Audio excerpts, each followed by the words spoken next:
Good morning students. Computer application question paper 12th standard 2024 எடுத்து கொடுத்துருக்கேன்.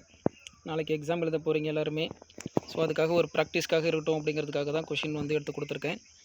So இதோட question and ஆன்சர்லாம் பார்த்துக்கோங்க. என்னென்ன கொஷின் கேட்டிருக்காங்க அப்படின்னு பார்த்துக்கோங்க.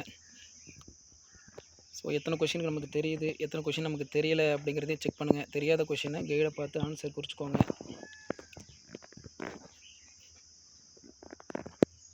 ஸோ எக்ஸாம் போகிறதுக்கு முன்னாடி இது பார்த்திங்க அப்படின்னா ஒரு ப்ராக்டிஸ்க்காக நமக்கு கொஞ்சம் ஹெல்ப்பாக இருக்கும்.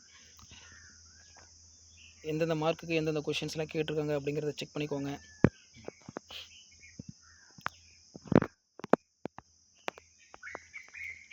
இதில் மறுபடியும் வருவோம். 1 மார்க் கொஷின் எத்தனை கேட்டிருக்காங்க அப்படின்னு பார்த்துட்டு 2 மார்க் கொஷின் எத்தனை அப்படின்னு பார்ப்போம்.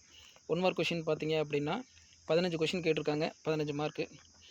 ஸோ அப்படியே பொறுமையாக பார்ப்போம் எத்தனை கொஷின் கேட்டிருக்காங்க அப்படின்னு பார்த்துக்கோங்க. 15மே உங்களுக்கு தெரியுதுன்னு பாருங்கள். So 15 1 mark, 15 mark.